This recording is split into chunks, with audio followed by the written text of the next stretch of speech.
welcome back to the Talking Shop podcast. This is episode 6. I'm Nick. I am Ryan. I'm Taryn. I'm Corrine. Yeah. Hey! Today. This is my hardest part. But saying your own name. I hate it. All right, anyway. Yeah. Today we're joined by a very special guest, Corrine Malcolm. For the love of God, I'm going to do my best not to say Corrine because my mother's name is Corrine, spelled the same way. So if at any point, just yell at me. My parents thought that one R and two N's looked weird, and so I got two R's and one N. Yeah. Corrine. It's a Corrine. curse. Corrine. Yes. Corrine Malcolm joins us today. Corrine is a HOKA athlete. She does word things for Freetrail. Formerly the editor-in-chief, kind of still the editor-in-chief. She does words. It's a moving target. It's a moving target. She's involved with Freetrail. She is a co-host. Would you prefer to be host or co-host of the Trail Society podcast? What do you guys call yourselves when there's three of you hosting? Host. I'm a co-host according to my Strava bio. Like a Oh, it's in your bio? Whoa. Oh, yeah. Are you a co-host? Are No, you I'm a just a co-host host? I have to think about it. Am I? I'm just a co-host right now. Where do like the dashes go, you know? Yeah. I'm going home and updating I would say it. I'm a co-host. I host with two really good friends, Keely Henninger and Hillary Allen, for the Yeah. Trail Society podcast. Awesome. And I think one of the things we're really excited to talk to you about is your involvement with diversity and inclusion, specifically at HOKA, but just kind of how we can approach that better in the sport. So I know you're a major advocate of that in the sport and just this community. So we're really stoked to have you today. Yeah. How are you doing? I'm good. I walked in and I was like, I'm clean, because I went and like snuck in a lap on Mailbox Peak just down the road from Oh, where heck we're yeah. sitting, and I was very sweaty. And there was a moment when we like left to go for the run where I was like, ooh, you might be dropping me off like at the door. And so I feel very fortunate that I snuck a run in Heck and yeah. got to shower, have some dinner, and now I'm here. Good views up there. Amazing. It's hazy. It's Smoky. the air quality is okay in town, it seems. Yeah. But you can see it up high, both from like probably the Olympic range Yep. fires, but also maybe stuff out the Iniat. So it was hazy kind of in all directions, but we've got rain on the horizon. So Yeah, that's lots of it, I think. like atmospheric river. Yeah. Yeah, Oh. tomorrow, right? Tomorrow was is Saturday, I tonight. think. Oh. I got a rest day tomorrow. on in. I think you're right. I think it is tomorrow. You guys come hang in Yeah. the shop. Yeah, Don't run, just come hang out. That's true. that's what we do. And we're Yeah, always so- actually busiest when it's really sunny, which makes no sense to me. You're like, get outside, Like, you people. could be On Adventuring. you side. could be outside. Like right Yeah, there. literally right there, that mountain. But okay, let's get you some shoes. Yeah. Yeah. So then, training run, what are you kind of working towards right now? That is also a moving target. Yeah? I gave you guys the sneak peek. If you go into my ultra sign up, people are like, what the heck is going on? Breaking news The- right now. The Mammoth, I think, is still probably on there. My Okay. dear friend Hillary Yang launched a really cool 200-mile race this year called the Mammoth 200. It's a beautiful loop out in the Eastern Sierra. I will do it at some point, but that is not going to happen Yep. this year. And I probably very last minute, in comparison to most people, just signed up for the Dark Divide Nice. 100 mile, which is relatively local to us here in the greater Seattle I-90 corridor area. But it's down in the Gifford Pinchot, which is an area that I've actually not spent any time in. Yeah. Oh yeah. It's beautiful. It's going to be a long walk, I think, with some running Yep. mixed in. It's a lot of moto trails is kind of Huh. the gist I'm getting. And it's got 26,000 feet of climbing. So Oh, yeah. there's about 40 of us signed up right now. Oh, okay. But it's a hard rock qualifier. We got a second Okay. hard rock. We got another hard rock qualifier in Washington. My Cascade Crest qualifier has expired. If I want to Oh, be in the dang. lottery for next year, I've got So to get something in. that Yeah. that would be a major goal then for you for Yes. next year. Yeah, it's like continuing to put my name in that Yeah. gargantuan lottery. Have to you eventually be a hard tried rock. for a few years? I've been in for 2 or 3 years now. So this is Okay. like the qualifiers for hard rock are good for 2 years, which is really nice. Yeah. They updated the qualifier list this year and added a bunch of races like Scout Mountain, which I think is an amazing add to that calendar. Crazy Mountain in Montana Yep, got yep. added. They kind of are moving stuff around on the European side as well. UTCT in South Africa, the 100-miler there, what? was added earlier this year. And then Dark Divide, which is, a drive for us here, Yeah. Yeah. got added, which feels like a real win. So September did not get easier from a qualifier standpoint. There are Yeah. still like 7 US-based hard rock qualifiers, and if you're not one of them, you're probably not going to get as many people to come to your race, unfortunately. Yeah. So we're talking about like Tianaway, Yeah. locally here to Yep. us, an amazing race, but Yeah. they're not a qualifier, and that's actually a big hurdle, I think. So excited that I have a race on my calendar, that I'm going Yeah. to go on a vision quest with some friends in the woods. That's awesome. With a big goal though of kind of unless I'm hurt, finishing it, because getting that qualifier in and having that carrot, that ticket, this thing that I get to continue to put into the lottery with is Yeah. really important. So Do you not get any pull as a pro? no. So even the athletes that are Dale's picks Mm-hmm. they have to have a qualifier. Okay. So they've all run, UTMB or Diagonal de Fou or something of that nature. Tour de Jean has been a qualifier for a long time. I Yep. think this Oh, is the last iteration though where that will count as a qualifier, unfortunately. But so all those athletes, Ludo, Pomeray, Katie Scheid, all these athletes that are in this year that were Dale's picks, or I guess Ludo won the year before. That's Yeah. why he was back. But the Dale's picks entries come from qualifiers, and I think at this point what happens actually, it's all public now. It used to be very private and no one knew who Dale's picks were, and you just kind of assumed that the pros were Dale's picks. They've now created some gender parity there, where not only have they changed the weighting of the lottery system, which has been a boon for the women in the race, Yeah. like having a dedicated start field effectively, but Dale's picks are now 3 men and 3 women. Okay. It didn't have to be. I think he had 5 picks before, and it was kind of like, who knew what was going to happen? So they have 3 men, 3 women. And I believe the race board actually kind of all puts in suggestions, and then Dale picks from them. So it's not just one individual, Yeah. sitting there and saying, yep, these are my 6 friends. They're doing the race. Yeah. But it does bring in international competition every year, and that is a big deal. Yeah. Specifically French competition. Specifically French competition most recently, though we are calling Katie Scheid American. Yes. She is She lives our in golden France, child. but she is our golden American ultra running child. Yes. But doing a qualifier. So getting in as Caitlin Gerben and I were joking on Tuesday, we're getting in our Eurovert. And Yep. So Yeah. you got to get the Eurovert in so that you can be prepared to go shred your quads at these big events. And so I don't feel like I have to do intensity right now, and instead I just get to go like schlep my body up everything in the I-90 corridor. I did Granite Yeah. on Saturday. I did McClellan Butte and Dirty Ugh. Harry's Balcony on Sunday. I did Caitlin Gerben and I did Putrid Pete's, Defiance, and Bandera on Tuesday in the heat, and Nice. then I A just good did one. Mailbox today. So I feel like I'm Getting just that vert. I'm hitting all the Yeah. I-90 specials. You're It's like so the funny. Killian of I-90. It's Chamonix, all my friends are in Chamonix right now, just like gallivanting around in the Yeah. mountains, getting all their crazy vert in, and I'm like, have you seen Washington? Yeah, we got it Oh too. my gosh. Like I reshared one of Caitlin Gerben's Instagram stories, and it's like this video of us like up on the ridgeline between Putrid Yeah. Pete's and Defiance, and we're like laughing because we were up there on solstice and it was snowing on us. Oh gosh. So this is much nicer. Yeah. And I was like, oh, the views are amazing. And I like reshared it, but I put like, oh, Chamonix is so great on the video. And I got so many DMs from friends being like, oh, are you over here? Oh geez. And I'm like, no, like, this I'm is my home. 30 minutes from my house. Here's right Yeah. now. I-90. Yeah. I gotta say, as a girl, like it's super funny to live in this area with all you pros, because like anytime you can break into like a Strava top 10, it's always like, oh, but there's Corrine. And like Caitlin. Tara and Caitlin. Yep. It's funny. And all your guys' workouts are like just getting some vert or just doing hanging the out. vert. It's always something just like real chill. But it's funny. You guys are fast. It's not chill, but yeah, it's Yeah. Eurovert season, and that is Yeah. my favorite season. And Oh god.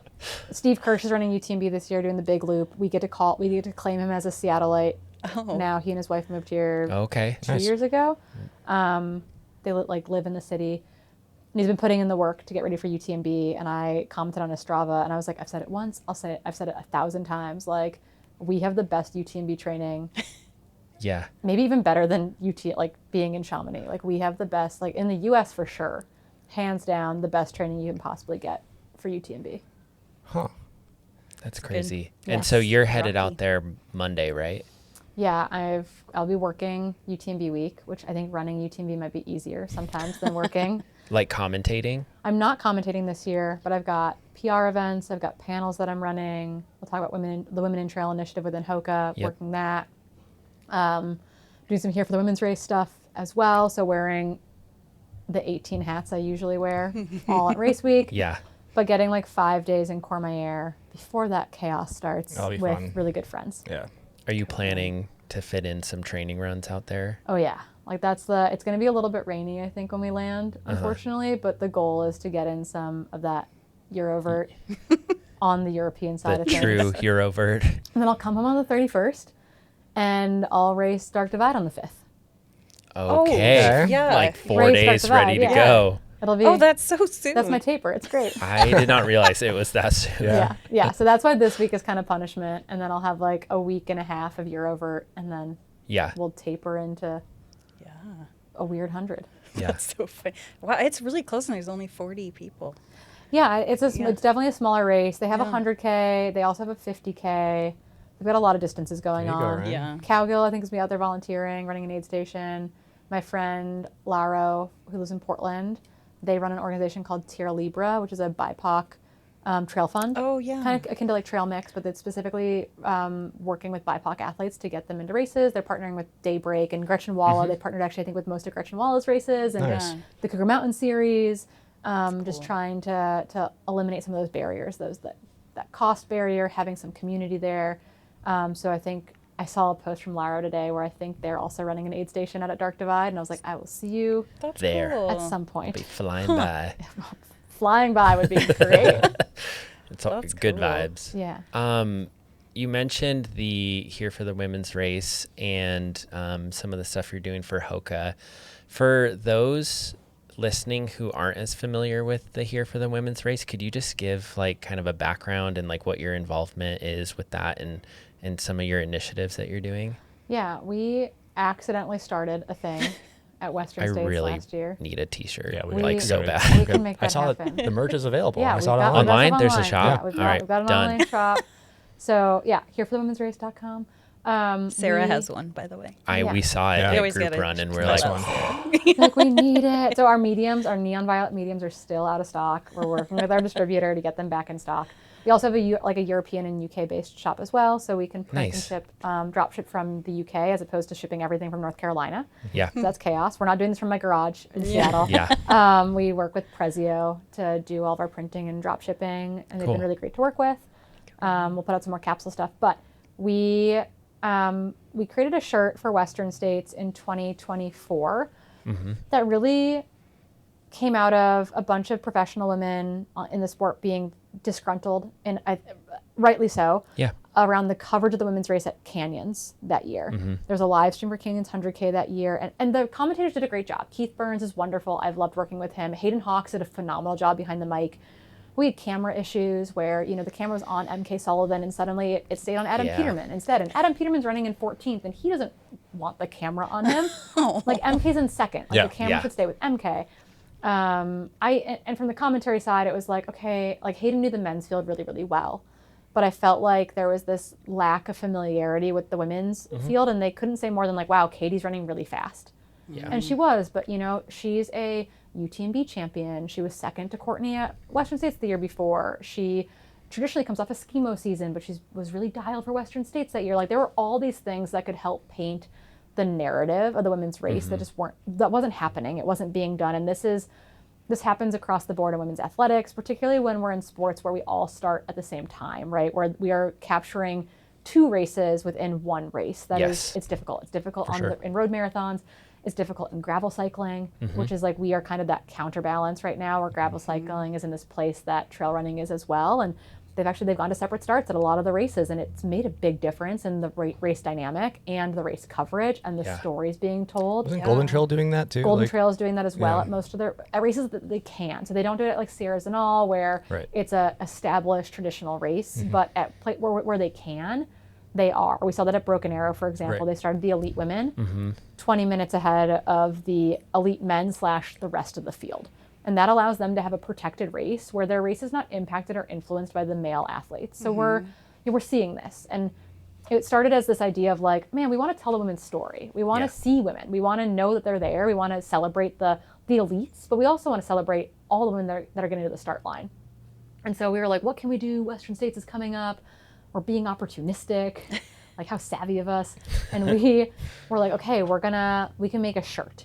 Like, why don't we just make a shirt to have there? And we were like throwing around ideas, and I think initially the shirt just said, "Show us the women," and we were like, we probably wouldn't have like a charitable like organization if that was the shirt we ran with. Yeah. True. And we landed on Here for the Women's Race. Yeah. And the idea behind that is that we didn't want to call out Western states. Like, I work on that commentary team. I know how hard they're working to share not just the elite race, but tell the story of everyone else out there. They run a 30-hour live broadcast. Yeah. They cover from an hour before the start through the golden hour finishers. I cry every year.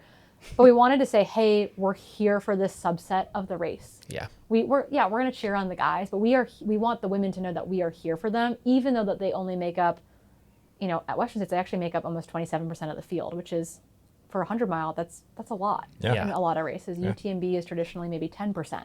That's just wild to hear it like that, though. Like 27%. Yeah, it's crazy. So it's about 100 women in a race that is the size of Western States. Yeah. It's roughly 100 athletes. At a race like Hard Rock, it means it's 20 women, 21 women, that kind of thing. So we wanted to create something that felt supportive of the women that were there and made a statement. And actually, like, HOKA gave us the money to print that initial 300 shirts. Oh, cool. Dang, And they said we don't sick. want to brand anything. We just want to we're here for you. We're like, thank you for bringing this to our attention, because we were complaining to the HOKA athletes, were complaining to their team managers, they were complaining to the marketing people, the PTRA was getting involved. Like, there was this big kind of momentum of like, hey, like, yes, we will give you the money for these shirts. And then we're like, cool. And then we're like, oh my goodness, we could raise money by selling these shirts for, we sold them for like $20 because we didn't spend any money on them. So all that money was coming back to a pot. Well, you sold out. I feel like we sold out immediately. As someone like,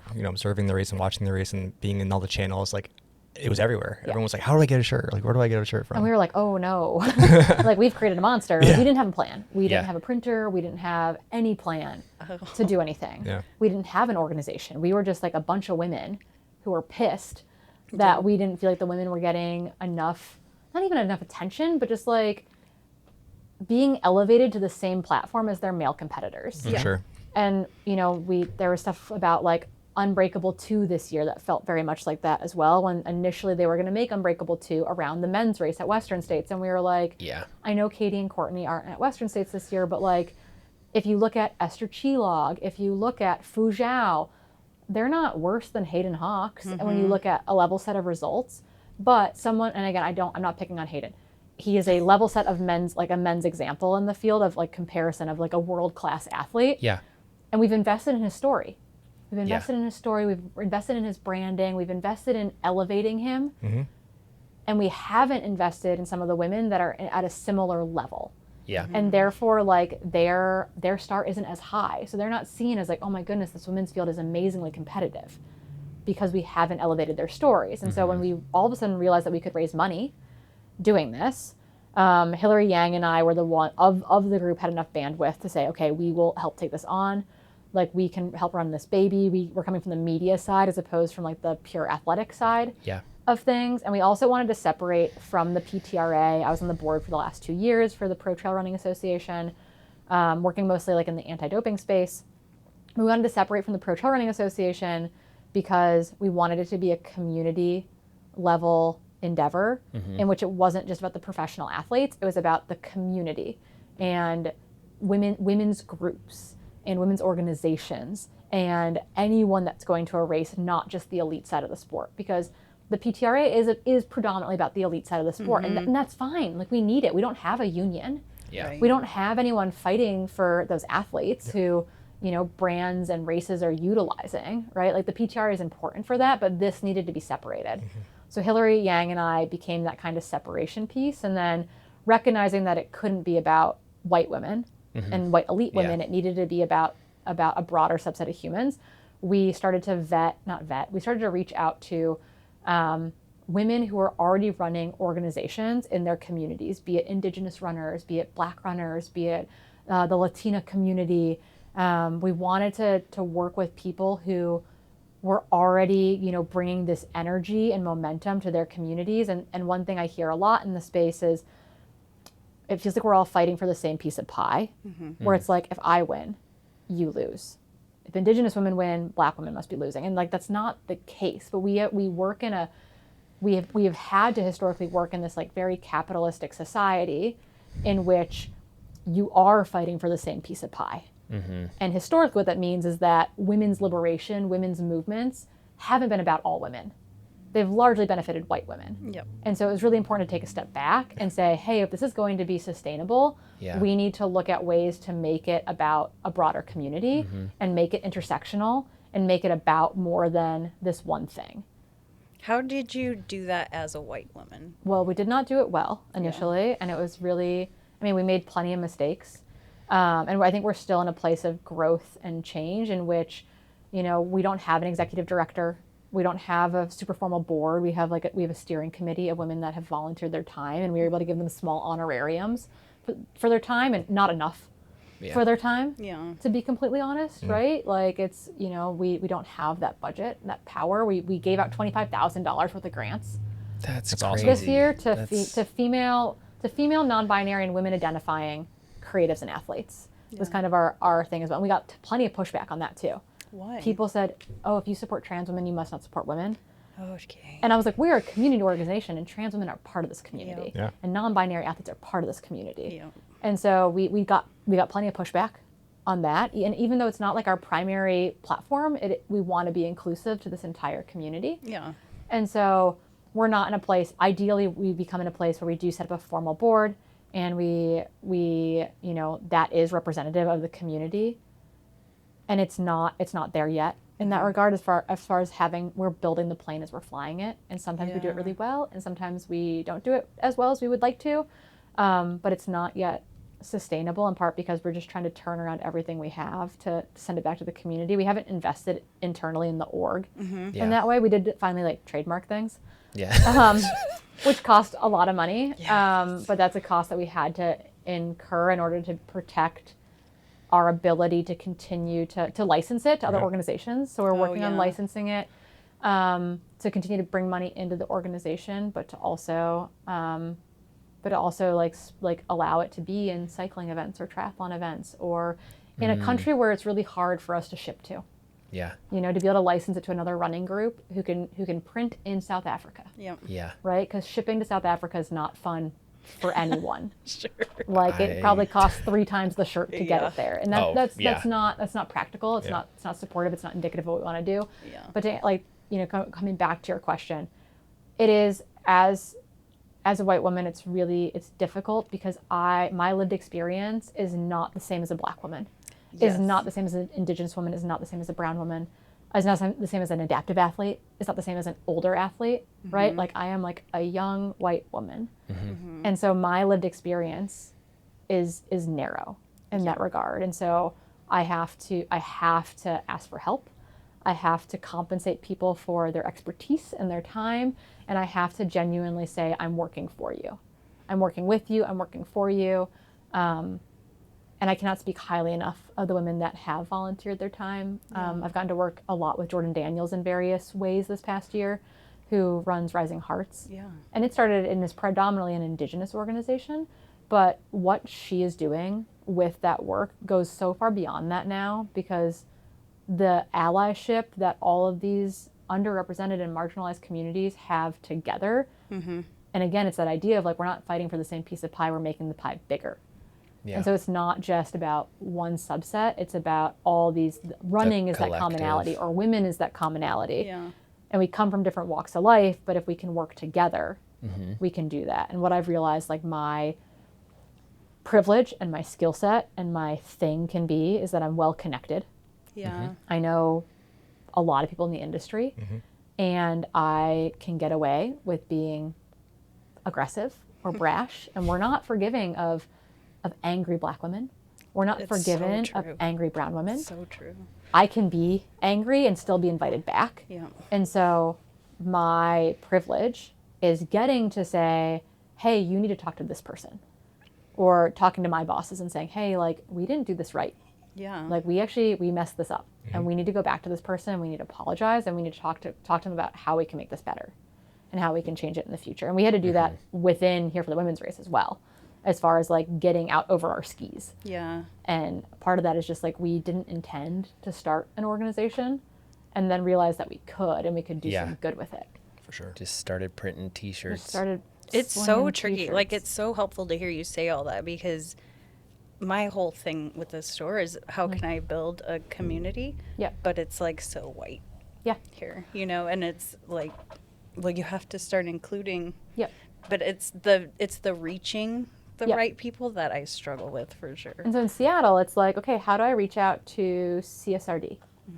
Because they're they're in the city, right? And so the Right. people that are coming to their run club is much more representative of a broader community. Yeah. Or how do I reach out to RIDC, which is, I think, technically based in Seattle, the Running Industry Diversity Coalition. Are they? Maybe.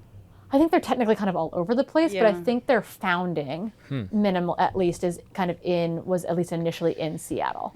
Allison Desir was involved in that, in getting that kind of off the ground. Victor at Renegade Running, who I'm working with on a project within HOKA, I think is currently on the board Oh. with RIDC. And so it's like, how do I reach out to those communities? How do I say, hey, RIDC is working hard to, like, akin to Tierra Libra in Portland, is working with race organizations to bring BIPOC athletes to those races. So they had 2 spots for Chuckanut this past year. Yeah. And they shared the story and they shared that experience of their 2 runners that went to Chuckanut and what was that like and how did they feel running the race and how did the race go. And it's this continuation of like trying to like open up opportunities or and facilitate the work that's already being done. And that's been a big thing that we've been up against, is that we don't want to supersede the good work that's being done, Yeah.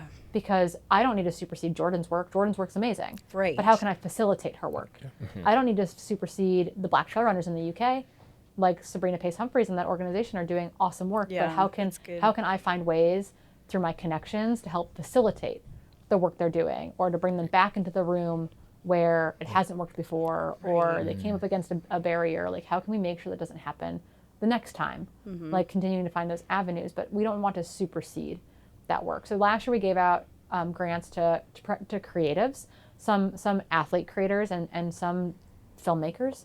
We have everything from zines and written articles to some feature-length films that are being worked on. Yeah. Cool. And I'm like, part of my like 8th job is like, I'm currently working on scheduling interviews with everyone so that I was like, okay, we've got to like figure out better ways to like share the work they're doing, because they're working in not echo chambers, but they're working in their own silos right now. Yeah. And like, we haven't personally shared what they're doing. Their journeys, yeah. And so working to set up interviews with those individuals to make sure that we can continue to share, like to highlight their project, to elevate their project, and also share what's being worked on. So Like behind the scenes kind of. yeah, like say Oh like, my hey, God, if I could help you with that, that would be like Let's a dream. do You it. know I'm a serious. video production Oh, I- person. well, so we have 2 projects up actually in Canada, in Vancouver. Oh, really?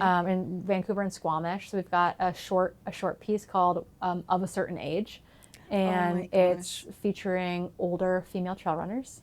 I started interviewing like the original ultra runners Yeah. in Spokane. Like, It's amazing. yes, it's so cool. So we've got a woman working on a piece like that, and then she's actually being one of the second shooters for another project up there, which is featuring an athlete who's running the Squamish 50K, who lives in Squamish, who has overcome addiction, is a mother. Cool. Running is definitely a part of her, like, strong part of her community, and what has probably brought her back to civilization in a lot of ways. Yeah. So it's sharing that story of this mother who's had to overcome a lot growing up in the Squamish area. We've got, and actually the group that got the biggest grant from us, who got $10,000. We did one $10,000 grant, 2 $5,000 grants, and 5 $1,000 grants. And we ended up giving a $10,000 grant to basically the Filipino Trail Running Association. Oh. And we call her, she goes by Tin, but Christine, who runs that organization, is working on a film project with one of it's called Grit. It's like Girls Run Trails. And they are running local kind of running clubs and educational sessions, because women and girls really get married super early there, and then have children really early there. And running has been a way to kind of create independence and confidence and strength. And so they're working on a film project that highlights the women's organization and the girls running organization there, but it's following one of their runners named Joy on her way to race the World Mountain and Trail Running Championships in Canfranc in the Pyrenees this September. Jeez. And we also knew that like some of the other projects that we gave money to, they were going to be able to potentially find additional funding. Yeah. And we knew this org in the Philippines was not, no one else was going to fund this thing. No other sponsors were going to come in. You know, Coros wasn't going to come in and give them $5,000 for this project. And so that was also a piece of that puzzle, was like, are we sharing a part of the world and an organization that, you know, needs that elevation, but also like, do they have any ability to get any outside funding? Yeah. And really it was like, we knew that they could. We knew that they weren't going to be able to. They're currently fundraising for their athletes to go to world championships. That's crazy. Jeez. Yeah. How do we? Go ahead. How do we follow these projects that you're speaking about now? Like when they're ready, how do we? Yeah, we'll continue to share. So we have an Instagram account that we use very sparingly. So if there's an update there, you know something's happening.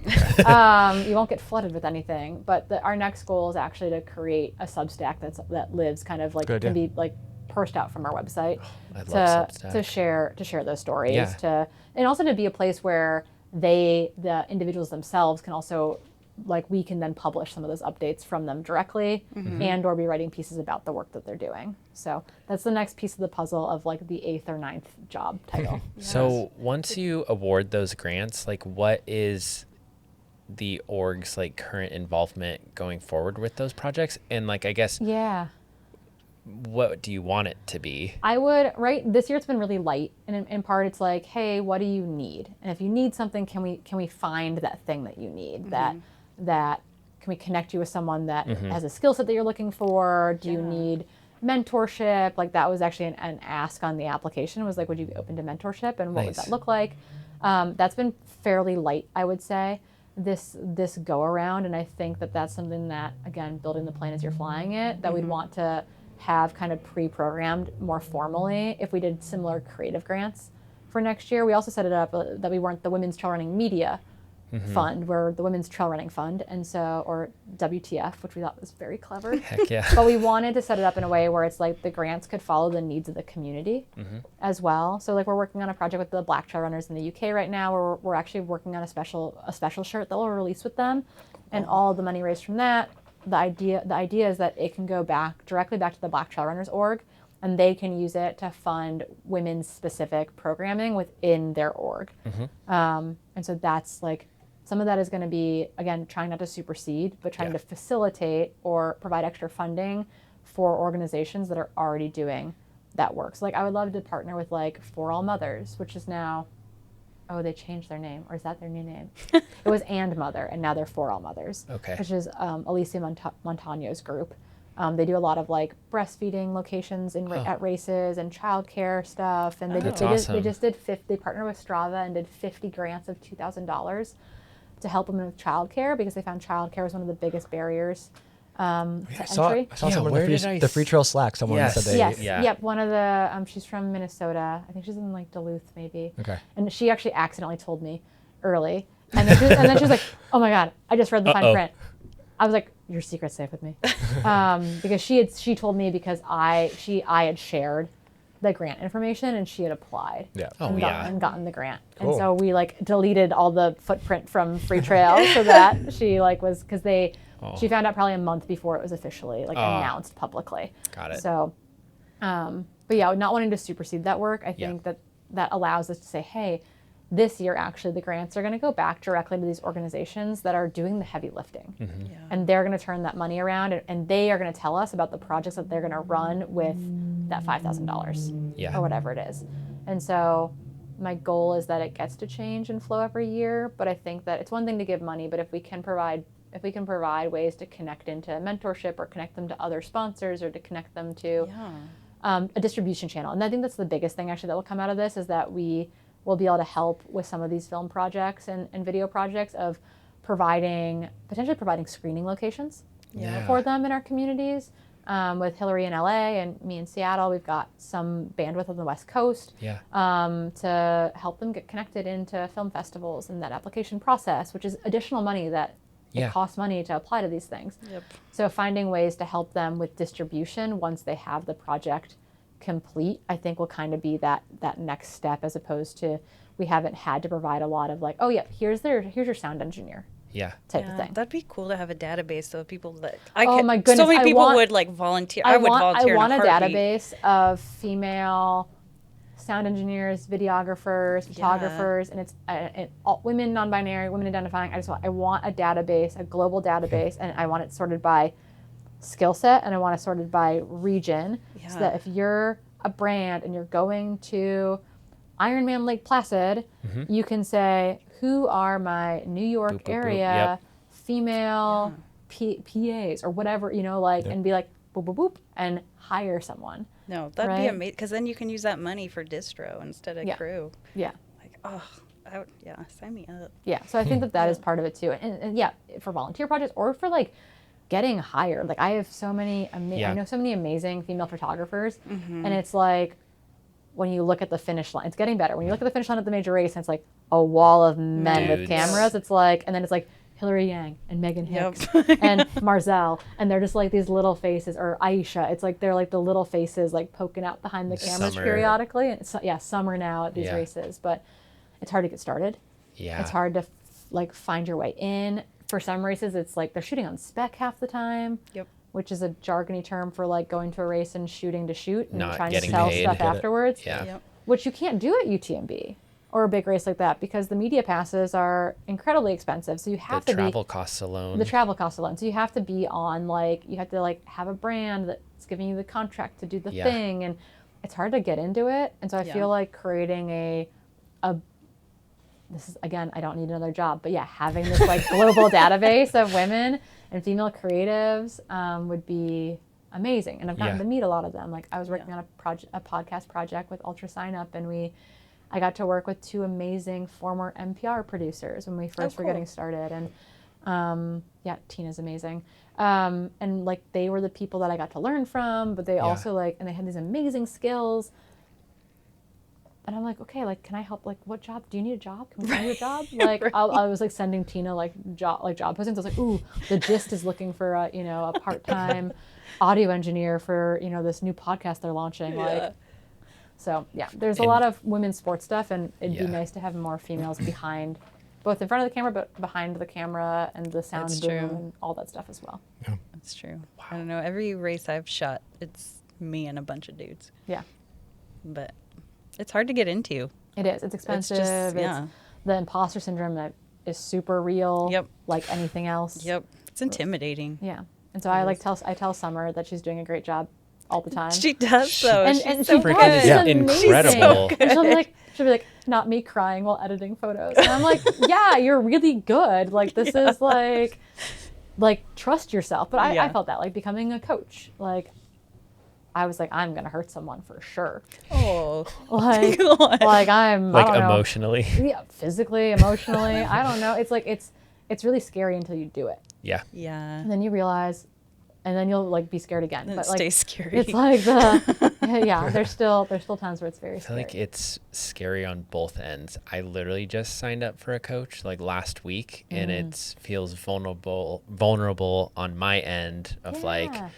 Now someone can look at all of my data and like give me commentary, but like I guess from a coaching perspective too, like it's a new relationship. Am I doing this right? And do I know this athlete well enough to not give them? Yeah, and part of it's just like communication, right? And like keeping that line of communication open and like being honest with each other. Yes, right. Transparency. And, I mean that's probably very true in any industry, but it is especially true in like the gotta coach communicate. Athlete. Yeah. Well, that was a tangent. Yeah. That was great. Yeah. I don't know where we started, but that was all awesome. about tangents. Question about, so like with what you do for the women's race and then what you do for HOKA, like where does the line like blur? Question. The line is and so do you know where it blur, like what that line is? Well, how did that come out actually? Because you chose HOKA for this reason, right? Yes, I did. Yeah. So I was offered a new Adidas contract at the end of last year, and I think I shocked my manager when I told her what I was doing. And so I had been doing some side work for HOKA, I feel like, in a lot of ways. Like all the media projects I do with Freetrail have been funded by HOKA. They're sponsored. And I was like just everything. like constantly in like a plain blue shirt with nothing on it. Like I've got John G shirts with tags cut off and North Face shirts with tags cut off because I had to be in like just a shirt that had no branding on it. Yeah. So when I would pack for trips, my suitcase was crazy because I had like the Adidas kit. And then I had like my pile of like clothing appropriate for X, Y, and Z thing. And it was a lot to juggle. And I was like, in a weird way, like HOKA's already paying me. Like we should figure this out. And I was also like, because of Here for the Women's Race, I was put in contact with effectively like the marketing operations team at HOKA because they were the people that like first believed in us doing these shirts. So my boss, Chris Hollis, I guess he's my boss's boss now, my boss, Chloe Schulman, she's my real new boss now. They are effectively like globally in charge of trail and our marketing operations to events team people. And so got to meet them last year while working on all this stuff and have a lot of conversations with them while we were messing things up and making things better and messing things up and making things better. Just got a lot of FaceTime with these people, and HOKA and UTMB have a long-term partnership in which part of the kind of sponsorship for the event is also about this Women in Trail initiative. And it's really focused on how do we address the disparity at start lines. Because we know like if you think, okay, trail and ultra is expensive. Yep. Gear is expensive. Time allocation to it is a lot. Barriers, very real, also perceived. People sign up for Boston. People sign up for New York City. People sign up for London Marathon. Yeah. Expensive. Yep. From a time perspective, expensive. From a super shoe perspective, or the new Bandit kit, or whatever you're wearing. Yeah. It's expensive. Going to those places are expensive. Yeah. Accommodations are expensive. Don't tell me a 20-mile long run doesn't take time. But Cost. yeah, there's cost across the Go board, through gels right? on the Yeah, high carb fueling is taking us all oh down. my gosh. But So true. but we see nearly 50-50 representation when it comes to men and women on world marathon major start lines. It's a little bit different based on the country. Yeah. We do a lot better in the US and in North America generally, in New Zealand and Australia. We don't do as well in Asia and parts of Europe, for example, and a lot of that's cultural as far as like what's deemed an appropriate use of your time. And it's very gendered in that regard. But, so I see that and I say, okay, well, this is all very expensive and all very the time cost is huge. Well, why can't we convince women to run a 50K? Yeah. Like, yes, going to a trail can cost more time. A long run on trails might cost more time, but the other costs are about the same. So when I look at barriers, it's maybe more in the demystification of trail and ultra, the breaking down the intensity that the David Goggins-esque voices of trail and ultra have. It's intimidating. Yeah. It's intimidating. Personally, I think a road marathon is way scarier, but that's coming from a trail Agree. hater. Hurts more, man. So agree. Yeah, so agree, right? Yeah. I've never run a road marathon for that reason. No. Sign me up for 100 any day, apparently. But road marathon, no. So I, in working with, basically like HOKA's working on this project with UTMB, and it was conveniently a bunch of men that were working on this project, and they were like, maybe we should have some women involved in this project. And we know Corrine, and I effectively pestered them into creating a job for me, and they happened to need someone to do this thing. And so I'm just a consultant presently. Okay. Hopefully this will become a full-time job if we continue to do our job well. Yeah. But effectively my role is to be the lead for the Women in Trail initiative from the HOKA side of the HOKA UTMB Sweet. relationship, which means I've been on so many event calls this year because that means, creating common ground panels at races like Canyons where we're not just talking to elite runners, but we're talking to, the woman who's in charge of like a bunch of the trail maintenance and someone else who's local but is not racing that weekend but is volunteering, and then a gal from down the road who's doing the 100K and is a little bit scared she'll be able to finish, and then maybe an elite athlete. But creating this space where we're trying to steer the narrative of this, like, no, we're all in this together, and like You know, together we're actually better off. And trail is our common ground. Yep. We come from different walks of life, we come from different speeds, we come from different perspectives, but trail is our common ground.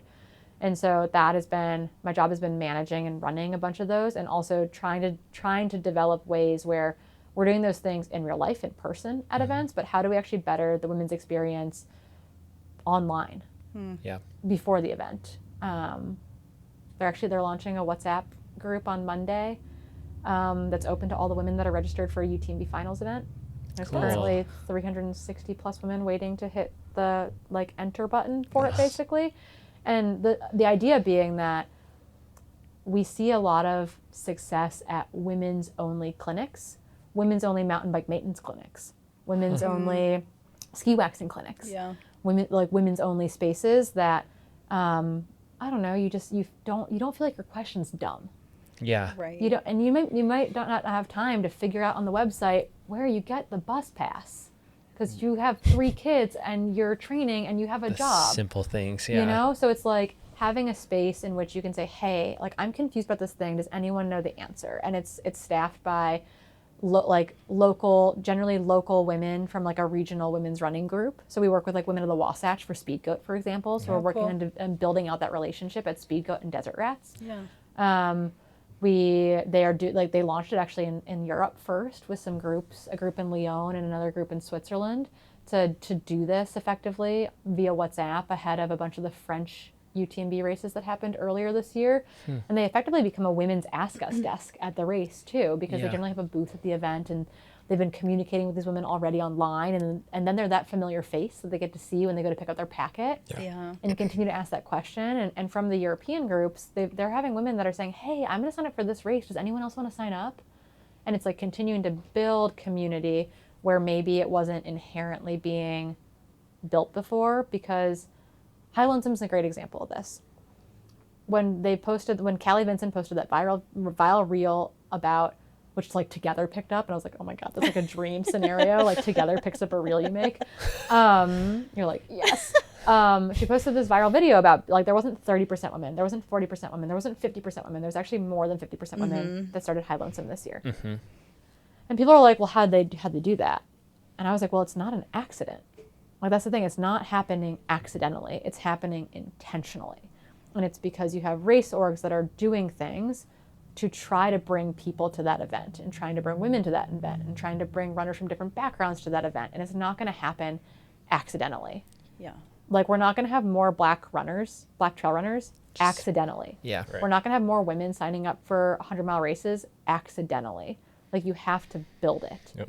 And you have to facilitate the people that are already doing the heavy lifting. Yeah. And so I think it's incredible to see that. Yeah. And it's incredible to see Caleb continuing to want to make it better, right? He, in his post-race thing that I saw a snippet of from one of the gals there, was this year we had 10% of the athletes registered, self-identified as runners of color. We want to improve that number next year. That can be better. Yeah. We're setting aside spots for adaptive athletes. I coach a blind athlete, and he's like, well, that's really cool, because maybe High Lonesome's the thing I do next year. Yeah. And he's got a way into the race. Yeah. Right? Yeah. That Yep. barrier's been pulled aside. It's not something else that he has to worry about. And so I think that it's not going to happen accidentally. Yeah. It has to happen intentionally. And so my job interview was tell us how you get more women to register for the Western States Lottery, and how do you increase the UTMB participation rate from 10% to 30% in the next 3 years? And I was like, well, isn't that the $1 million question? Yeah. How do I make a deck about that? Yeah. Yes. And so, Women just want to feel welcome. Yeah. In the space. Comfortable, you yeah. know? yeah, you don't want to feel like you're up against something the whole Yeah. time. Yeah. And so, they're changing things. We don't have to call the race the hardest, most intense, grueling, They all are. thing ever. And I'm not saying the races are easy, but do we have to use that language? Right. Right. When I see photos of the race, are there any women present? Are there any athletes of different sizes present? Are there any runners of color present? How are we showing this race to the public? I like how you market the race. Yeah, and you don't want, I don't want to say that by tokenism, got to check these boxes, Yeah. but it's again, it's not accidental. It's intentional. Yeah. And it's intentionally saying, hey, you're welcome here. Yeah. Hey, you can do this. Hey, you're present here. Yeah. Because seeing someone do something And there's like the tired saying of like, you have to see it to believe it. But that's how self-efficacy works. Mm-hmm. Like your belief in your ability to do something, or your self-efficacy is gets stronger by seeing a peer do something. Yeah. And so it's like, I see my friend run a 100-mile race. I paced Caitlin Gerben and I was like, yes, I can run 100 miles. And it's like, I feel that. Yeah. But other women feel that. Other older athletes feel that. Other athletes that are worried about the cutoffs feel that when they see someone that they identify with do the thing. And even if they fail, they're like, okay, like I can do this hard thing. Yeah. And if I fail, it's okay. But it's like self-efficacy is built not just by you doing something, it's by seeing people do it as well that you identify with. And so I think that a lot of it comes down again to just like the intentionality of how do we promote a race? How do we talk about the race? How do we share information about the race? Like guys have a tendency, not all guys, It's okay. but guys have a tendency to say, you know, a job posting says, needs to be familiar with Microsoft Office tools. Yeah. And you're like, I downloaded Microsoft Excel on my computer today.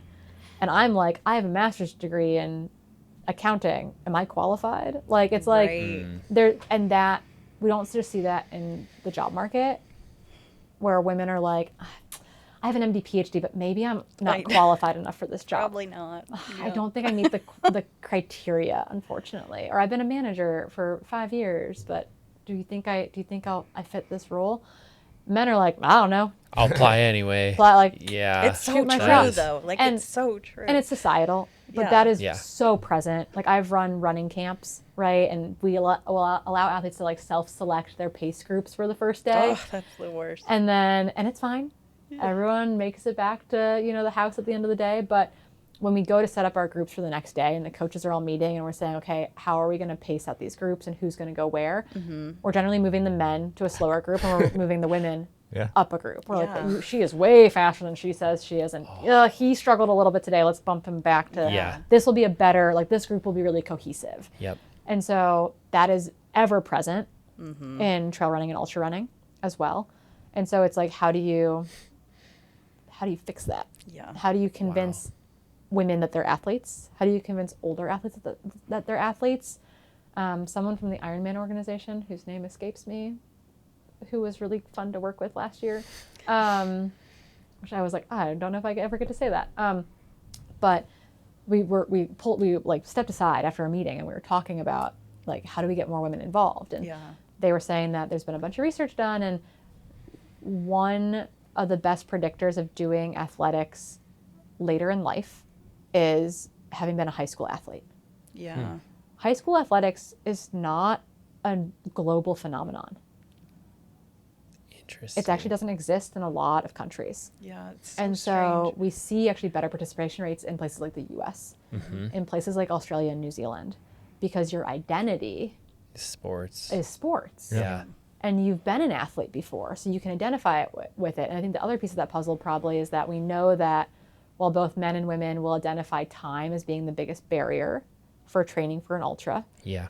men are better at negotiating what they use their free time for than women. And that's just like the societal, this has been ingrained for That is hundreds so of years, true. in So which it's true. like, Even with my wife, like my wife is not a runner, but I'm always like, go to this conference. Go do like, this but she's thing. like, I just don't want to leave the family and like all this stuff. And then me, on the other hand, I'm like, peace out, see ya. Like, I'm going to go do this thing like all the time. It's so true. yeah, so there's guilt associated with it. Yeah. You can call it mom guilt or parent guilt. And Yeah. some say that dads don't feel that, but we do know that. We do know that women have a hard time negotiating the utilization of that free time and seeing the value in doing that. Yeah. And so again, it's like, how do we create, so like a lot of my work is thinking about it from like a community level and trying to find ways to partner with different organizations in order to enhance what they're doing, in part so that women are like, oh,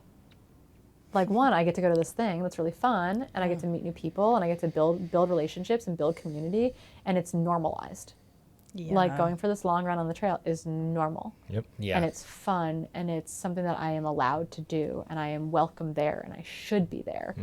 And so I think that is effectively, and that's, I don't know how you sell shoes from that model, And I've got to figure that out. I've got to figure out how do we put shoes. shoes on people, because at the end of the day, HOKA is selling shoes. But but I think it's like, it feels like my job's very nebulous in that regard, because it's like I am working on these like very community focused pieces of the puzzle. Yeah. And you're like, well, if more women are running, you know what? They actually control a lot of the dollars in the house, so maybe they'll buy shoes. Yeah. But I can't I don't know what the KPIs are on that. So true. You know? It's true. No. I still think dudes are buying more shoes. This As a dude shop is. owner, you're like, Why are you looking at Nick You guys and are my I? two worst. These are the two. That's just biggest that's just shoppers. called addiction. Yeah. I don't, it is like community. Like I'm a pretty aggressive peer pressurer. Yes. Like I really encourage people to sign up for the thing, you know, like Yeah. it just because Just do there's it. Just do it. Like Diana was so scared, and I'm like, I know you can do a 50K. I know you Just can do do it. it. Just go try it. yeah. Just try it. It's like that activation energy. Yeah. And once they do it, they're like, oh, Yeah. Like what's it? I can. I do got to it. eat snacks. Yeah. That Not was so bad. great. I know. The best. That's Gummy worms my job. and Coke. My job What is is like this? convincing people that we can go for runs in the woods and eat snacks. To eat yeah. And that's again, great. it's like that idea of demystifying it. I think that's what it comes Yes. down to over and over again, is that it's intimidating. There's lingo you don't understand. There's Yeah. Yes. jargon. You need a different pair of shoes. Like, Math. Right. Like- you got to do math like for. Are you allowed to walk? safe? Yeah, can I walk? I hate did the not know walking that thing. for Am I the good enough? longest time. Oh. Yeah, am I good enough? Can Do I I run fast enough? belong? Yeah, Will exactly. I get dropped? Yeah. Is this action inclusive? Like, is this a no drop run? Yeah. Like, there's a lot of fear with trail, right? Like, you're Yeah. not on a road. You're not in an urban environment. You're not like that degree of safety is a big deal for a lot of people, and I think that's more prevalent in women. Like, you guys have never had to run home from a bar with like No. your keys between your fingers, as like Yeah. like Wolfman or whatever. Yeah. Is, right? Wolverine. Wolverine. Man. Wolfman. Oh, Wolfman. You know, but you've never done that. You've never had to run home with Yeah. like, keys between your knuckles Yeah. just in case you need to stab someone. Yeah. Yeah. That is a very normal female experience. Sucks that is, but Yeah. And so it's like trail is also, it's like the man or the bear question, Yeah. right? Like, It's the bear, like It's- especially it's a like- man in jeans in the middle In of the woods? nowhere. Like Oh. you were just stressing me out, dude. scary. Like what is a man in jeans doing in the middle of the woods alone? I just need to know. Yeah, it's scary, right? It And is. so it's like women have these extra hurdles when it comes to some of that safety and, Yeah. and feeling like it's okay to do. And so that's why, these community aspects, these Yeah. group runs, these making friends so that you can go run. Getting a really scary looking dog. Recommend. I got one you can borrow. Yeah. Yeah, So it's, you got a but it's all really those good pieces of the puzzle, right? Of feeling true. safe so that Yeah. you can enjoy the experience, so that it Yeah. can be for your mental health and your well-being and your physical health. And it's like, again, it's just like getting It's to that tricky next step. starting too, because it's like you're either scared to be there alone or you're worried about holding up the group. Yeah. you I'm know? scared of going to group runs. Yeah. I still only go to the Cowgill Wednesday workouts because I know if I get dropped, that's fine because it's a workout and everyone's getting dropped. Like Yeah. Blake is dropping everyone. It doesn't matter who you Yeah. are, right? True. And so it's like, but I'm intimidated. I can't go to the Thursday morning group runs because I have a 7 a.m. call. Yeah. But it's a very convenient excuse Yeah. to not go get dropped on a group run. Perfect Yeah. timing. But Yeah. everyone's so nice when you go. Everyone's so nice and But welcoming. I'm a you make professional, and I'm a friends. professional, Yeah. right? Yeah. Yeah. Like, I always, the cowgill stuff intimidates me greatly, just with numbers. yeah. Numbers has always intimidated me. I mean, I went to a small private school for college because it was smaller classrooms. So Yeah. whenever I see all the cowgill social posts, I'm like, it's an army. And at the same time, it's like they're really wonderful. Super They're welcoming. super Yeah. nice. Oh, yeah. They're really welcoming. You find your person. That's who you're going to run with for the run, and it's Yeah. great. Like Yeah. I felt that at SFRC when we were in the Bay Area, going to those group runs. I was like, "You're my person," and it's like I would go if I needed to go slower on the downhill to not drop this person, so that we could run the rest of it Together. together. I would, or I'd wait at the bottom, Yeah. I feel like- or they wait for me at the top of the climb, or whatever it was, because it was like that was my person for the Yeah. run. Yeah. I know. I always think like I'll run whatever pace somebody wants to do, but I never think it would go the other way. Like I Yeah. just assume I'm just holding up that other person. Me I too. had a really good friend in Montana named Lizzie, and she's an amazing mountain biker, like gravity sport athlete, like Yeah. so talented, great kayaker, amazing mountain biker. And she'd invite me on bike rides, and I was like, Lizzie, like I am too slow, like, I can't ride with you, like downhill. Are you kidding me? Like I'm a fitness girl, I can go uphill, Yeah. can't go downhill. And she was like, and this just stuck out to me so immensely. She like doesn't pull her punches, and she goes, Corinne, I'm not inviting you just to show you how much better I am than you. It's like, so true. I'm inviting you because I want to Spend run time. with you or Yeah. ride with you. Like I want to ride with you. I'm not inviting you to show you how good I am. And I was like, oh, like, duh. It Yeah. makes sense, but it's still stressful to Yeah. me. Like, Yeah, I know. especially when I know. everyone has like their own training plans and whatnot. I always worry like, am I screwing up your training plans by running with you? Communication. Back to Yeah, I communication. know. What Yeah. do you need? Yeah. Right. What do you need? And are we on the same page? Because I've even messed that up at like a Cowgirl Wednesday workout where sometimes we communicate really well. Like, hey, like I'm going to try to hit approximately this for my pacing. And Yeah. you're like, cool, me too. And so you can work together with someone. And we had some run where like the recovery wasn't like walking and I'm a walker for recovery so that I can hit the threshold on the fast part. And in my mind, it wasn't like a over-under workout where you're still trying to run the recovery kind of fast, which I hate, but I'm getting better at.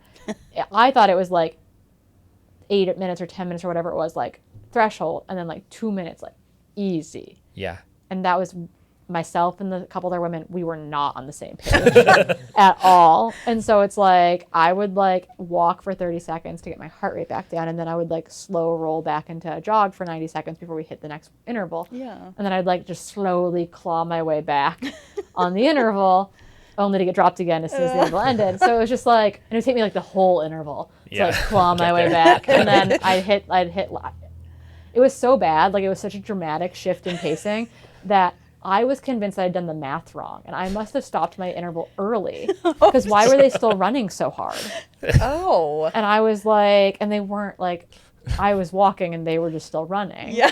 But I was like in my head about like, I was like, shit, like I must have like, I know it's a 13-year-old that listens. I'm sorry. No, you're good. I was like, oh, like I was like, I must be wrong. Yeah. And then we did the next interval. I was like, nope, I'm right for sure. But like, we just did not communicate Yeah. what my plan was and what their plan was. And it took me like 2 intervals to not be frustrated by it. Oh. And it's not their fault. Yeah. It's no one's fault. Yeah. Like, if I had known that they were going to do that, I probably would have been fine with it. Yeah. But it's one of those things where it's like akin to that coach-athlete relationship. Like, Yeah. communicating with like we do it in skiing all the time, right? We communicate like, hey, what are your needs today? Backcountry skiing, Yeah. because it's dangerous. So you Risk. have to communicate it to mitigate risk. Hey, what are your goals today? Like, what do you need out of this ski? What do I need out of this ski? Like, what's our risk threshold today? Like, those are normal conversations to have Yep. when you go backcountry skiing. We don't do that at all running. It's just like, so okay, funny 'cause like you're right. let's rage. No. You have that little morning AM meeting where you're talking about what your risk tolerance is for the day. What are your shutting off limits? Well, and Yeah, what's don't- our no-go? Exactly. Like, we don't do that running. And it's No. like, No. I think we'd benefit from a little Probably. like, hey, so true. This is me today. if I explode Where on are the you uphill, at? will you wait for me? Like, that would be, if Dude. I'm not stressed, that would be really great. It's true because that stress adds to that, the blowing up. Because Yeah. you're like, Yeah. oh, I'm not keeping up. Yeah, so when and- Christina Randrup destroys me, I get to, like, I'll be like, hey, like, I know you're feeling really good. Yeah. Like, it's okay if you drop me. Will you just wait for me, Yeah. like, at the turnoff? And she'll be like, yeah, it's fine. Yeah. Oh yeah. I did that with Sarah. Yeah. You gotta like have your people Yeah. that you have. But I that. wouldn't, like, don't be afraid to have Yeah. that conversation. Or Yeah. Yeah. to say that. It's like, they're not going to be like, oh, well, this guy's needy. Never again. Yeah. Yeah. This guy's needy. Never running with that guy again. They're going to have a snack, or they're going to stretch. Or it's like, Yeah. Will my you fast save a friends- snack for me? Yeah. For sure, dude. Thanks. My fast friends like pee a lot for some reason, and it's probably because they hydrate and I don't. And I'll be like, but when they pee, I'm like, oh, thank God. And I know. I get to like, they'll be like, I'm so sorry. I'm like, no, this is Oh, man. great. I get to stretch for like 90 seconds. So funny though. So, So you also are a professional athlete for HOKA, right? And so is this like a very unique, specialized deal for you that they've made, or yeah, I'm on like a really messy contract. I thought I was going to be on 2 contracts. And I'm allowed to say this. I'm on 1 contract. So like all my stuff is combined into 1 contract, Okay. which is like kind of funky. But it's actually set the stage for them to do similar contracts with like creatives Cool. that they work with Sweet. regularly as setting well. precedent? Yeah. So to find ways to like really, because it's like, it'd be weird if I was just a consultant, but if I'm running well, like I technically before it was like, yes, we're gonna like, you're gonna be an athlete, like you're gonna like, you are a HOKA person. Like I wasn't an employee as Right. as a contractor. And I was like, well, is it a problem for you if I'm not wearing HOKA at like a personal running event? And they were Yeah. like, oh, Yeah. like That we makes do want to fix that. sense. They had that with Vincent. Like Vincent Bouliard I was going to not, ask, he's kind of almost the opposite of you in the sense that he had, well, I mean, no, he's been an athlete for a while, but like people knew him as a HOKA employee Yes. that became an athlete, where Yes. you've kind of come from. It's kind of all, yeah, it's kind of a mixed match. I asked for a media contract, which they were like, we don't know what that is. And I was like, I don't know what to ask for. You're like, neither do I. I was like, my athletics, sure. Like, I'm going to continue to run competitively and do my thing, but I don't need the pressure of a bonus structure or what have you. Like, I'm fine. I'm doing like, I can do Dark Divide, 100 mile. I don't necessarily need X, Y, or Z, nor do I have an ego anymore. Like, my ego has been left on the trail somewhere a long time ago. Yeah, what is with your Strava bio? Oh, me being the slowest professional runner on Strava? Yeah. Helen Mino, Faulkner and I have an ongoing battle, actually, as to who is the slowest professional runner on Strava.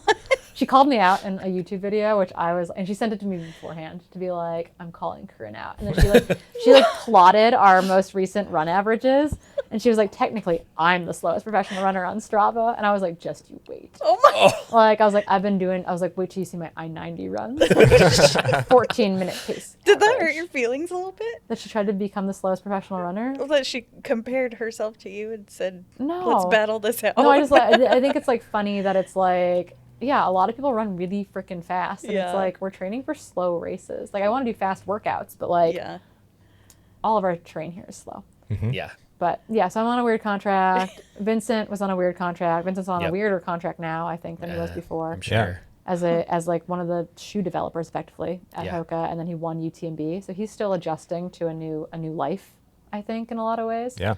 But yeah, it's kind of this weird middle ground where you are an athlete and your athletics are important and you representing the brand in that sport is important. But at the same time, like, your value to the brand is in that role, but it's also the job that you're doing for them. And so it is kind of, they're having to figure it out as they go a little bit, what to do with a few of us who are either creatives or, like, I do a lot of work with the PR team, and I had to tell my bosses recently that, like, it's not on either of my contracts. Oh. I was like, technically the work I do for the PR team isn't covered in my athlete contract, nor is it covered in my consultant work. Yeah. And so, and I was like, and I'm fine to do it. I was like, I don't want you to think that I'm like stressed that you're overworking me. Yeah. But I'm really good at it and I really like doing it. Yeah. So can we figure out what this actually means and is and whatnot? And so I don't know what next year will look like in that regard. Maybe they'll actually be like, oh yeah, we understand your media contract now. Yeah. Or they'll be like, yeah, no, you're an employee. And that'll be fine. But trying to navigate that world, I have basically never been a W-2 employee. I'm 35. Oh, funny. And Good job. I was technically for a hot second in California because of Assembly Bill 5, which was aimed at Uber and Lyft. Really messed up a lot of contractors' gigs. Yeah. And we wanted to be contractors. It was like coaches. And none of us, it was the professions that don't have lobbies to fight it. Like, most emergency medicine doctors are contractors. Most lawyers, in a lot of cases, are contractors. And they all can lobby to, like, not have it be an issue. Coaches and, like, translators cannot lobby to be disincluded from this bill. And so there was a hot second where I was a W-2 with Carmichael Training Systems because they legally couldn't have me be a 1099 in the state of California. But I, like, so it's like technically I was a W-2, but, like, I was still I got paid based on how many athletes I coached, so it's not like pretty much still just a contractor. Yeah, so I was like, I was a contractor with like a different. What do they call it? They called me It was really fun. It was like a commission-based W-2 employee. Oh, sweet. Jeez. And I was Love like, 'cause that. they're trying to figure out based on my average number of athletes that I coach, could they like technically have me like clock in and clock out of a system to be paid an hour? There were like 3 coaches in the entire system that they needed to figure out a way to like manage that were not employees, and they did. They like figured it out for us, but it was not a fun like 18 months. So Weird. yeah, but I've never been an employee, so I'm trying really hard to become one next year, and we'll see what happens. Yeah, good luck. It's a whole different world. That's so awesome. Oh my gosh. My taxes will get like way easier, I think. Oh, They true. definitely That's true. will. My accountant Big will be like, time. "This makes way more Oh sense." my god. I can work with this. Yeah. Oh yeah. Your taxes are probably real fun. They're a nightmare. Jeez. I work with an accountant because I was like, this is an IRS game that I can't play. But I also say when people ask what I do for work, I say, well, the IRS will tell you that I'm a coach. Oh, funny. Heck yeah. Yeah, that's technically what I man. am. How many athletes do you coach now? I'm still coaching like a relatively like full coaching load. It's still, I would say, my primary work. My HOKA work is contracted at 20 hours a week. And so I generally coach between 25 and 30 athletes. Oh, Nice. Yeah. And like if I become a full-time employee, I will have to fire some of my athletes probably. But I've been doing that since 2017?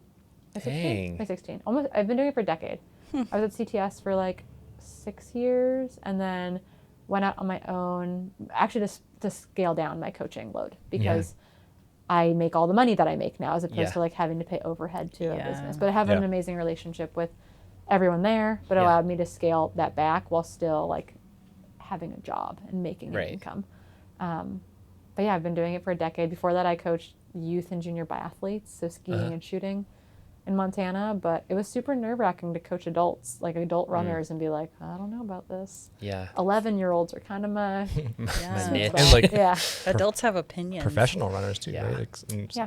Yeah, I coach my little posse of. Actually, Jenny Quilty just won Fat Dog 120. Oh, cool. So I coach a group of professional men, and then I have 2 professional women, Ellie Pell, who runs for On, and Jenny Quilty. yeah. Oh, nice. And Jenny just set the new course record at Fat Dog 120, which was amazing. But yeah, I said to my friend Sam today, I was like, oh yeah, my boys are all in Chamonix right now. My boys. He's like, your boys? And I was like, yeah, Cordis Hall, Petter Engdahl, and Eric LaPuma are all just like training together sweet. in Chamonix. And so yeah, I've got this weird little cohort of pro men. And now I have some pro women, which is awesome. I'm really excited about it because for the longest time I had like 5 pro men and no pro ladies. Yeah. So we've branched out a bit, which is awesome. That's cool. That's awesome. Yeah, I see great. Ellie in the Freetrail Slack all the time. She just gave me an On discount code that I use. Wow. Yeah. Look at you go. I know. Hooked up. Yeah, Ellie's amazing. Yeah, that's so cool. Yes, you're in Comrades this year. That was very nerve-wracking and very exciting. Yeah, I think she's got a cool Substack too. She's always putting stuff out. Yeah, she's a good writer. Yeah. She's very thoughtful. She's got a lot going on. But yeah, so yeah, Wow. it's fun. I'm a therapist effectively for all my athletes. It's great. That's awesome. We all need that big time. You're like, that's why I got a coach actually. Yeah. Actually. We can't walk you to I don't therapy, know what but we I'm can walk doing. you to coaching. Exactly. Yes. Aw. Well, I know we want to be respectful of your time. I think we would love to end with some questions about HOKA gear, if you're down for that. But before we do that, I guess like I have a final question, just all the diversity, inclusion here for the women's race stuff. Like as someone who maybe doesn't quite know where to start and can have like a voice or dip their toes into just, I don't know, being helpful in any way in that space, like what are some tangible ways that like you might recommend? Like Totally. whether it's myself or people listening where we know there's like an issue, there's obviously we could go into the administration and all that junk that's been going on, but like I guess like tangible ways where we might. Yeah, and I think running is inherently political, and we live in a crazy time. But I think it's looking at what are my privileges, what do I have, what is my skill set? Do I have a platform? Yeah. Do I have the financial means? Do I have a way to partner with someone that does address what their personal needs are, right? And so I think it's looking for those organizations and looking for those community individuals that you might be able to help facilitate what they're doing or alleviate some of the issues that they're running up against, be it being an advocate or, I mean, I think that it's like I can't speak for anyone, right? Like that's not my lived experience, it's not my role, but can I give them a platform? Actually, I'm super excited. I got to meet everyone involved in person earlier this year, but Allison Desir and Stephanie Flippin and Verna just launched Earth Movers today, which is a new podcast that Ultra is sponsoring. And like super excited about that. Yeah. Becoming real. You've got 3 women from 3 very different walks of life, but who represent massively important communities that are oftentimes overlooked. Verna runs Native Women Running. Okay. Stephanie Flippin is of Lululemon Athlete. Her and Carolyn Sue have run a podcast for a long time, but this will kind of give her a larger platform. And obviously Allison DeSears, our local PBS darling and activist. And so having all those voices together is really cool. So it's like championing that stuff, just like saying like, hey, like listening to it Like and or this exists. sharing it. Yeah. Can be a big deal. Supporting those events when they come up, looking at your local community, I think is really important. Your local and regional community, and seeing how you can be of service there, be it, volunteering for something or providing a meeting space or other whatever resources are in your pocket or in your ability, because I think it's like we're all imperfect advocates, right? It's like we're not gonna, and perfection is its own thing and has its own like very, I feel like, cultural and racial hangups, but it's like what can you do, and where can, like, it's not about centering your experience, it's about like how can I facilitate sharing or broadening or highlighting this other experience.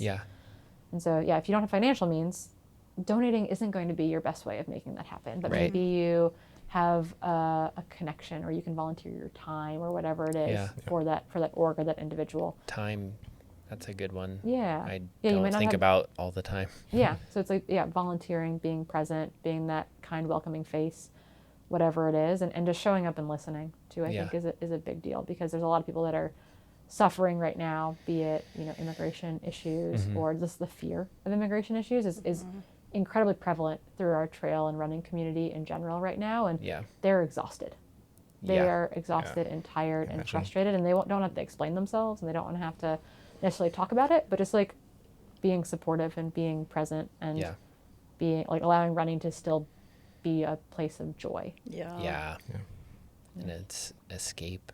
Cool. But it is. It's like, it's one of those things where it's like, maybe you don't rant about a weird running tiff on a run when they're like, that other person is struggling with like problems that feel a lot more real than doping allegations. Or a race organizer doing something weird or whatnot. Like, those things feel very minuscule when you're like, I'm worried about my like friends being deported. Like, I'm worried about like, hate and uncertainty. Like, I think it's also recognizing, like, reading the room a little bit might be one of the best ways that we can actually be helpful. Sweet. That's awesome. Appreciate it. Nick, you got a gear question? Our gear nerd.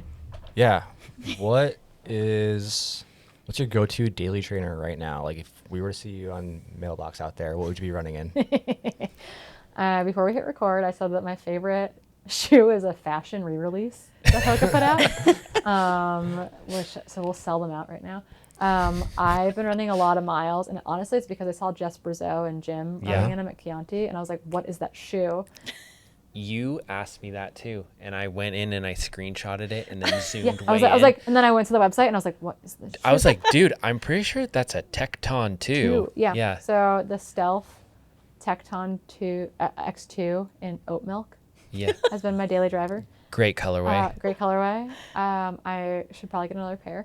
I love the Tecton X3, but the upper for me is a little bit loosey-goosey. I could see that. And it's accommodating for sure. I don't feel super stable in it running like down technical switchbacks. I feel like my foot moves on the footbed a lot versus like the traditional upper on the Tecton X2 is like, I just like cinches. It's You're funny. good. They had a low one of the 3 coming out, and then it. Oh, really? Yeah. The 2 is still like, Map just did a collab on the 2. The it's a cycling. great shoe. Yeah. It's a great. So I'm all about the weird collaborations and just fashion shoes. But I was telling you guys before I came in the shop, I just ran Mailbox Peak in the Mafate 5, the new shoe that came out, and I told you I was prepared to hate it. Because I was like, when I read the tech specs on it, I was like, oh, like 8 why mil is it drop. so tall? Yeah. I'm fine with an 8 mil drop. Okay. I don't mind. It's nice to have variety. Big fan of variety. It's so cool to have different shoes for different things. That's a big change for me. over the last That's- 5 or oh 6 my years, God. Yeah. which is fine, but it's a big change for me. And so I was like, oh man, like, am I going to hate, I like the Mafate Speed 4. Yeah. Yep. And this is not, it's not like a little update. No, It's like a new It's a new shoe. shoe. Quite a bit higher off the ground. It's quite a bit higher off the ground. And I was Yeah. really worried about that actually. I was Yeah. like, is this going to, how's this going to Which is feel? actually hilarious considering what you were running. Yes, 100%. 100%. I was running on stilts before. Yeah. Very fast stilts, but on stilts.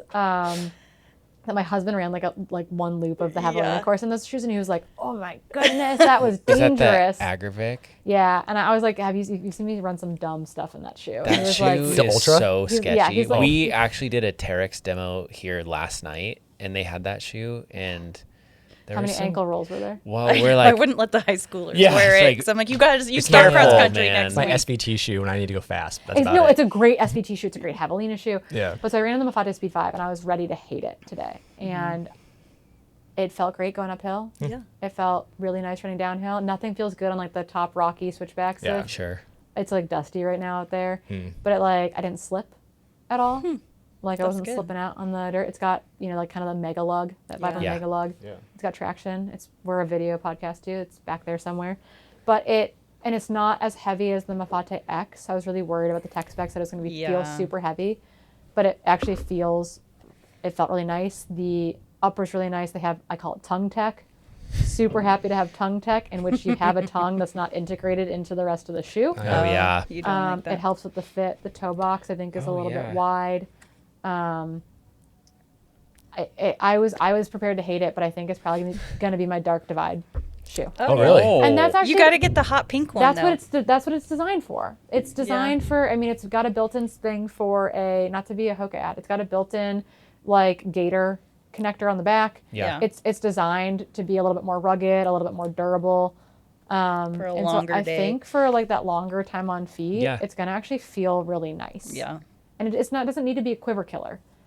And I think that if you like the Mafate Speed 4, it's gonna feel like a very different shoe, and that some people will hate that because of Yeah. it. Yeah. But I was pleasantly surprised of being like, I can see myself enjoying running in this shoe. That's Cool. awesome. Have you tried the Rocket Trail shoe? Oh yeah, Do you like that one? I do.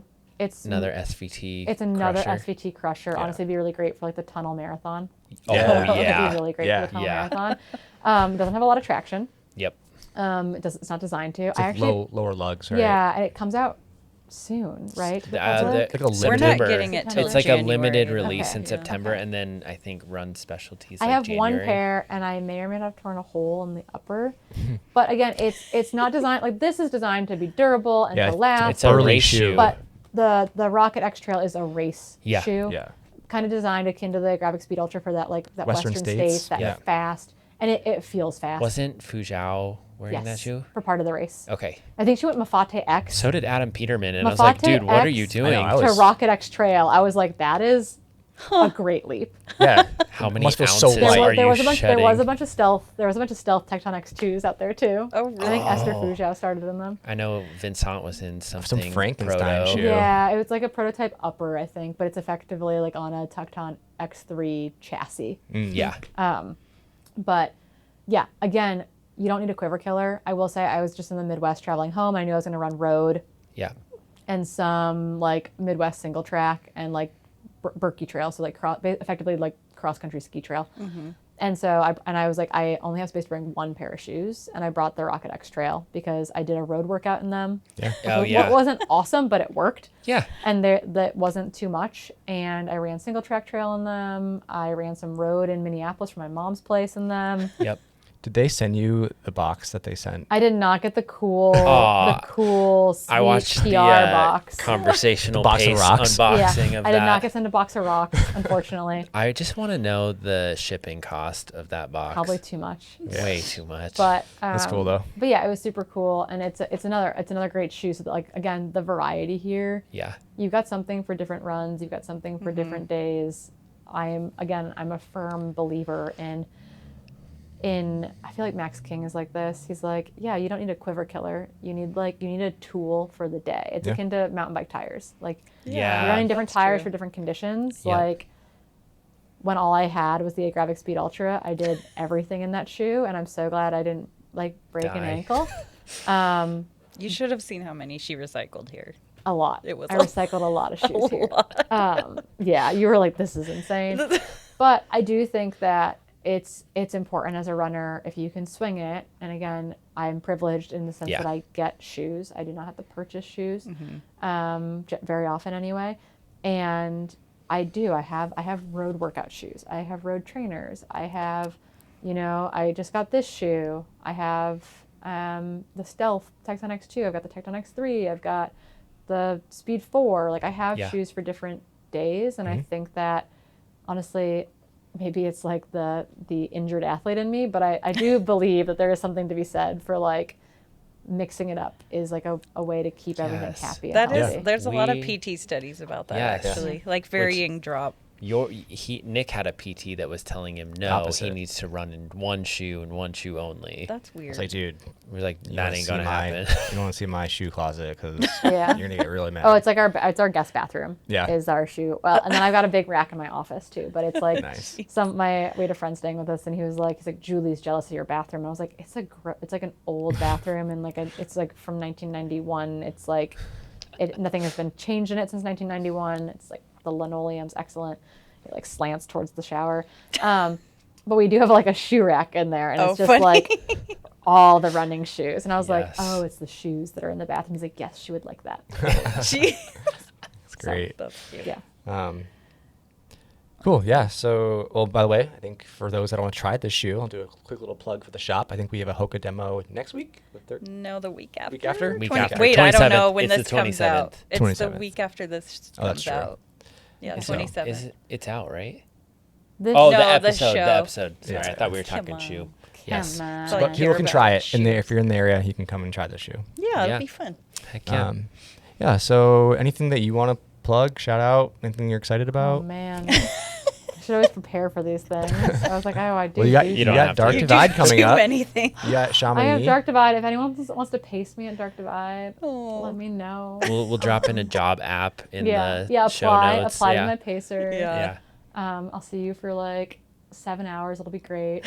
I can talk. No, I keep saying that like I'll have a calm, quiet month. I don't know when that's gonna happen. You I have thought like that was 9 jobs, July. so Oh. I thought July was gonna be my quiet month, and it's not. So yeah, I don't know. I'm thrilled that I got to come in today. I'm thrilled that I got Yeah. to go for Thanks a for run. making time Yeah, for it. seriously. Yeah. I'm bummed that I didn't bring the dog, but Next too. time. that's okay. Round He's such two. a good dog. Yeah, Pete's a good dog. Yeah. Awesome. Give Petey. Pete a little mic. Little Petey. Yeah, Oh. We'll do it. yeah. Yeah. Well, Sweet. look forward to all the content, and I'm sure we'll see you on podcasts and The words. Commentating. Yeah, I mean, words. we'll be doing a ton of stuff during UTMB week with Yeah. Freetrail. We're trailgating I'm so excited. way too much. So if you want to hear Dylan and I talk a lot, we've got you covered with like pre-race interviews. Dylan will be working on those, I think, starting next week, effectively. Okay. Like kind of ahead of race week, and then all race Yep. week we've got stuff going on, stuff to catch up on. So your podcast feed is going to be Western States level chaotic between us and single track and Yeah. everyone else. I need it. Like after the Western States, there was just like not Just too a little much. lull. and Yeah. A little Yeah. lull, and now We I'm got like some ready nice to ramp back up nuggets. again. It We was got- it was effectively, what did we call it? We were calling it the like all-star, like the all-star break. Oh, 100%. You know, Yeah. so now we're back. We're We're on back.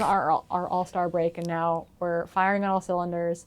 So, you know, you can drink an Aperol Spritz and feel like you're There you go. doing après in the Chamonix Valley, Yeah. and listen to Dylan and I hopefully wax poetically about a bunch of racing. Yeah. Love that. I can't wait. You have a good voice for it though, like, cause I'll stream stuff at the shop, and there's just some people I gotta turn that volume down. But like whenever you're talking, it's like it's useful stuff. Like you know what you're talking about. We like to say that I am NPR and Yes. Dylan is ESPN, and Oh, together 100%. together we yes, are the yeah. perfect balance That's of Yes. so good. those two That's things. true. So I will try to provide the ASMR. Yeah, it's good. Cool. Awesome. Cool. Well, thank you so much for Yes. coming on. the pod. Appreciate you. Thank you for having me. This is awesome. No, seriously. I mean, we're so new to this, and you're like the elite. Episode You're 6, like the baby. goat of the Yeah. podcast. Episode 6. Yes. Man. Cool. Our thing is we're really awkward with how we end these things. Yeah. We just kind of see ya, bye. Okay, And bye. like this is probably what the cut's gonna be. I love So that. Every Right. time it Now. just is awkward. Until I and then I just have cut to I love you. Yeah. I Shout out love to you. Sarah. And shout out to Sarah. Yeah. We just continually shout out our friend Sarah in every episode. So we hadn't yet, It's a so it bit has now. to get dropped It's a bit right now. now. I love it. Shout out Sarah. Shout out Sarah. Yeah. Love you, Sarah.